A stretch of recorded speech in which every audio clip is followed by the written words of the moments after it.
মহাসুবিধাকে ধন্যবাদ করবো সেই মহান খ্রিস্ট পৌঁছে গুরু দ্বারাই, তার গুরুসিত করবো অন্তর থেকে লাখো লাখো ধন্যবাদ।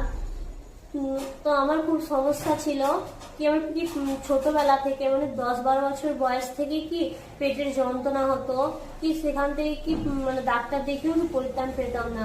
সেখানে কি ওষুধ খেতাম তো কিছু ক্ষণের মধ্যে জন্য, কিন্তু সেখানেও মানে কোনো কিছু হতো না। কেমন লো প্রেশার ছিল, লো প্রেশারের দিক থেকে কি ইঞ্জেকশন নিতে হতো। আমি কি কি একটা দুটো ইঞ্জেকশন না, 5 দিনে 5টা ইঞ্জেকশন নিতে হতো। তো সেখান থেকে কি মানে অনেকক্ষণ মরতো, মানে খুব সুন্দর হতাম, আবার সেই জায়গাতেই ফিরে আসতাম। তো এটা কি মানে মাসে কি প্রত্যেক মাসেই কি আমাকে নিতে হতো, মানে সেখান থেকে আমি কি খুব ভালো পরিত্রাণ পাইনি। তারপরে কি আমার দেখুন মানে পায়ের যন্ত্রণা হতো, সে কি পায়ের পেটের যন্ত্রণা হতো, পায়ের পেটে কি ফুলে গিয়ে যন্ত্রণা হতো, মানে হাঁটা চলা করতে পারতাম না। এই কিছু 5 মিনিট কি 10 মিনিট